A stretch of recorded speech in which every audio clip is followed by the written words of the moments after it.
Welcome to South Florida Saltwater Fishing. I'm Heath and it's Tips and Tricks Thursday. This episode is part 2 of the DIY How to Build Your Own Stone Crab Traps episode.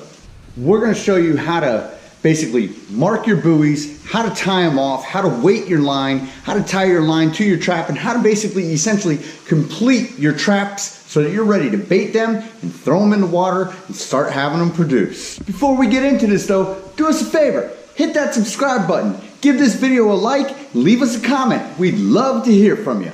All right, everybody, you know what time it is. Let's do this. In our last episode, we went over several things. It was a lengthy adventure, but we went over step by step how to assemble the crab traps from the ground up. They come in a million parts and pieces, and I went over everything, where to put the screws, how to screw them together, how to fasten on the lids, all that goodness so that you have a nice secure trap. And then I showed you how to concrete them, pour the concrete in, how to make sure that it's gonna stick to your trap. Today, I'm gonna show you how to finish it up. So the first thing that we're gonna go over is I've got 100 feet of rope. I've got 5 traps, which means I'm gonna make 5 20-foot lengths of rope. So what I'm gonna do is I'm gonna measure it out and I'm gonna show you how I cut them and burn them, cauterizing the end at the same time. It's nylon rope, super tough so that it won't break and it will survive the environment of the salt water. So what I've got here is a heating tool. It's tapered at the end. What it's going to do is it runs an electric current through it. It's got a heating element in it and it's going to make this end really hot. So basically I'm going to cut through the rope and it's going to seal the end at the same time, instead of me having to cut it with a knife and then go back with a lighter and melt the tips so that it doesn't fray. We're going to start out by measuring the 20-foot length of rope, and then I'm going to cut it with my heating tool. So I've got my tape measure marked out to about 10 feet. So I'll start here at 0. I'm just going to pull it. I'm going to try to be as accurate as I can because I'm not sure whether or not I have 100 feet or whether I have 110 or whatnot. So there's 10 feet. Then I will come back here. I'll start at 0 again. I'll go to another 10 feet.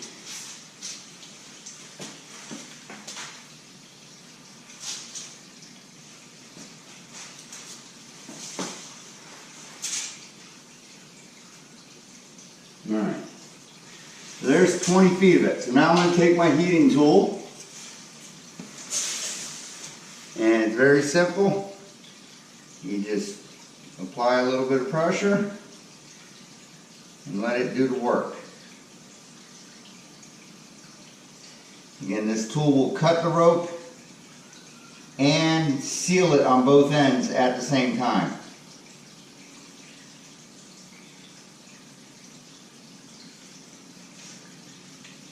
There we have it. And just trim off my ends. Good to go. A little tip. Instead of going back and remeasuring all 20 feet of it, which you don't have to, I already have one piece of rope that I know is 20 feet because I've already measured it once. So I don't have to go back through and lay the rope on my tape measure and do it inch by inch by inch.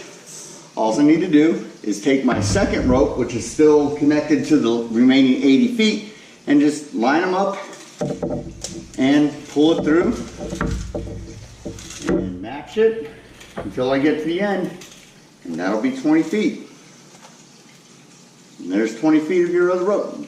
Make a cut there and we're done. So now we've got our lines cut, 5 20-foot lengths. Now we're going to do some of the legality stuff that's required by the FWC. I'm going to leave the link in the description to where you can find the requirements of sizes, how big your buoys have to be, and all that goodness. But I am going to go over, touch base on a few things because it can get quite lengthy if I go over every single rule that they have that you need to abide by. But one thing we are going to do right now is these are the traps. And what you need to do is you need to make sure somewhere that they say you have to permanently mark your name and address on these traps. That's what we're going to do right now. So I figured on the top of the traps we have these perfect slots right here that are all flat. That's going to be the place. I guess up here I'm going to write my name, and right on this one is where I'm going to put my address. All right, so again, I've got another heating tool, which is this sort of little pencil mark. So what this is a woodworking tool. I just so happen to be a carpenter for a living, and I work at a factory where I have great tools at my disposal, so I brought this one home to help me do what I need to get done with it.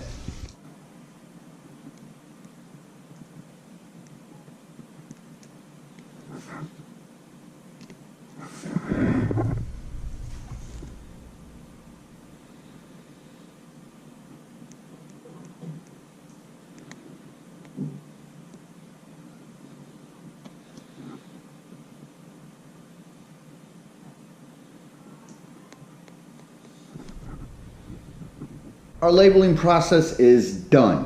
So I want to show you what I did. What happened on the first trap that I did was the writing was kind of small, and I wasn't really happy with the way that it was coming out.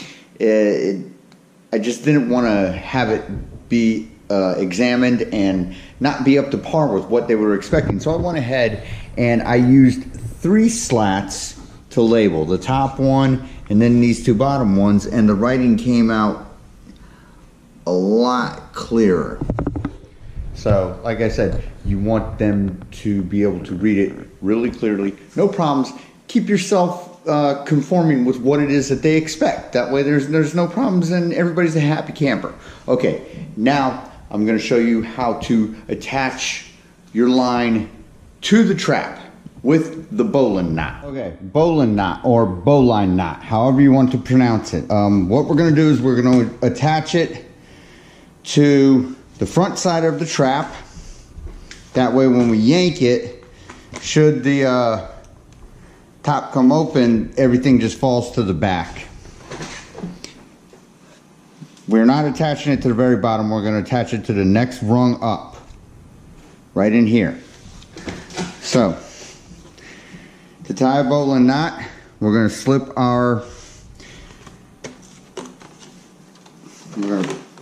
the rope through the trap. We're going to come out. We're going to make a loop on the long end of the rope. We are then, you don't want too much left on this one because we're going to remember, we're going to want as much of this rope left as we can. Make a loop, go under the loop, through the hole, go back around your main line and back through your hole, and then you pull it tight. That's a bowline knot. And that will not come loose. Okay, this is the knot you want to use to tie to your crab traps. Now, another thing I'm going to do is I am going to take 2 tie wraps,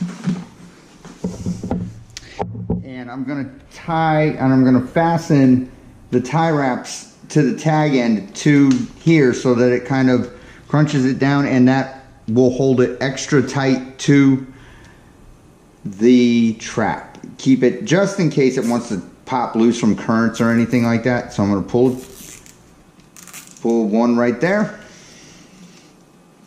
So the cool thing about a bowline knot is whenever you pull on it, it gets tighter.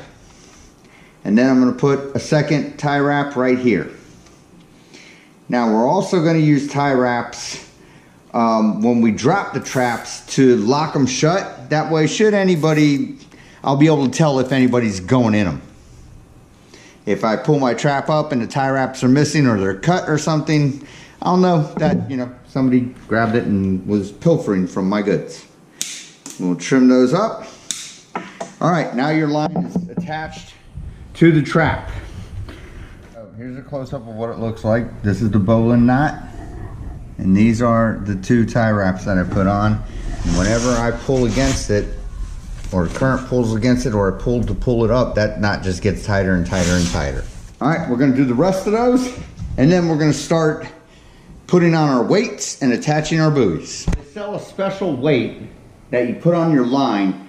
You gotta find bait shops to get them from, or you can order them online. They got a big, about 1/2 inch hole in them so that your rope can actually go through it. So I have 5/16 rope, and that'll definitely fit through that hole.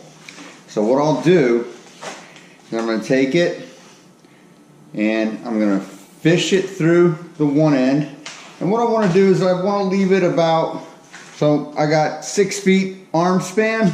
I'm going to leave it right at about the end of my arm span. And what it'll do is it's going to hold, it'll weight the buoy down so that the buoy kind of stays slightly over our trap, not too far away, just drifting into current, and it can get wrapped around pilings or whatever structure you're going to set it near, because we're going to be setting these in the intercoastal, and I definitely don't want to have to unravel it from anything and fight to get it out. To lock your weight into place, you got a choice. You can either tie an overhand loop on the top and the bottom of it, and that'll keep it from slipping and sliding wherever you want to, or I have a 3-pound hammer here. You can just take a big hammer and kind of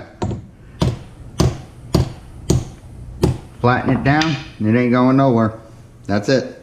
Now I'm going to show you how to fasten on your buoy to your rope. FWC says your buoys must be a minimum of 6 inches, and this is a 6-inch buoy. It has a plastic insert right here that'll keep it from sort of separating from, you know, with the elements that it's going to go against, bouncing around and against currents and everything. If it doesn't have this plastic insert, you might want to reconsider purchasing the cheaper version of it and pay a few dollars and get this. It'll withstand the elements a little bit more. So to fasten the buoy on, the first thing we need to do is we need to take a couple of feet of our rope and tie an overhand knot. Simple overhand knot. Okay, do not pull it tight, because you're going to need to adjust it up and down as to where you want your buoy to sit up at the top of your line. Now, we're going to feed the end of the line through our buoy. Now I'm going to show you how to tie what is called a buoy knot. So, we're going to go around the back, through the loop, back through itself. We want about, you know, an inch or so, and then you see the knot forming nicely, and there it is. This is what it will look like. It's also called a Loctite knot. Now you can cinch it down real good, and that's going to be resting on the top of your buoy. And this is, again, like many other knots. The tighter you pull, the tighter it goes. So that's going to rest on top of our buoy, holding it. Now what we're going to do is we're going to take our overhand knot and we're going to move it back towards the underside of our buoy.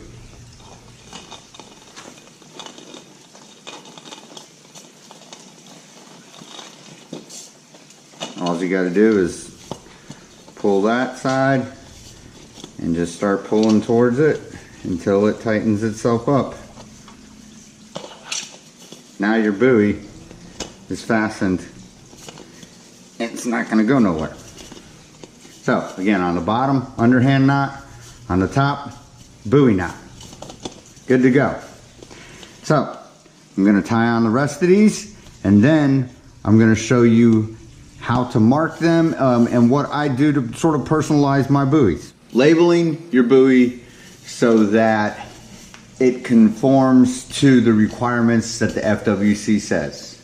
So your buoy is going to float like this. Your trap will be down here. On top, you must have the capital letter R, and it has to be at least 2 inches. So you only need one, but in all fairness, just so I don't get messed with, I'm going to put one on each side. So how I'm going to do it is I've got my burning tool, and I'm just going to take it and do my best to make a legible R. Doesn't have to be perfect, But what I want to do is I'm going to make it deep enough, because I'm going to actually paint my buoys.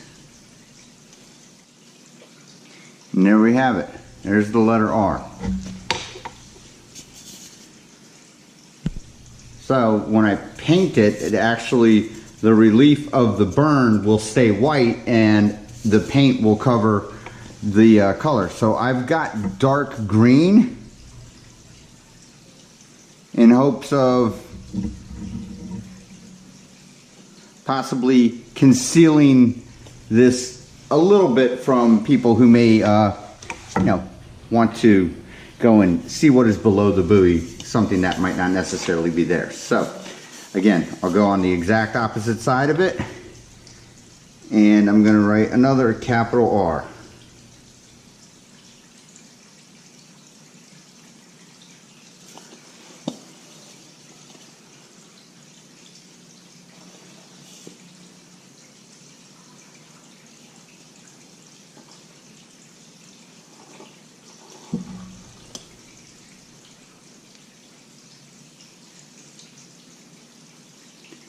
R stands for recreational.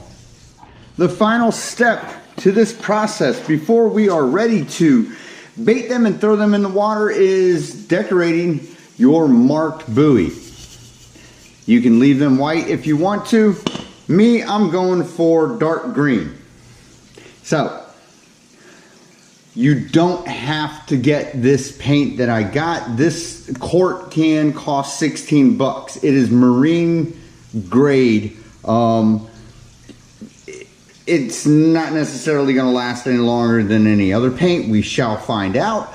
But I figured, you know what, since it's made to kind of withstand weather and the elements, I'll give it a shot. It's worth it. A little on the expensive side. You can go with whatever you would like. You don't even have to mark them as long as it's got an R. So if you've got just a blank R, you've got to get some sort of coloring in there so that the regulators can see that your buoy is marked. Okay, so I've already shaken this up. I'm gonna pop it open and we're gonna give it a little coat, and I'm gonna show you how the relief etching of the R stands out and will look once you paint over it. So I'm very excited to get these in the water. They are going in this weekend. So you just take it, you're going to lightly brush over your relief parts.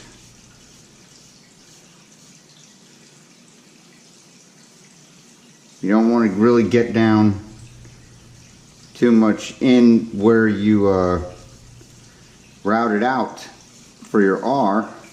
And this is just a basic covering. It doesn't have to be perfect.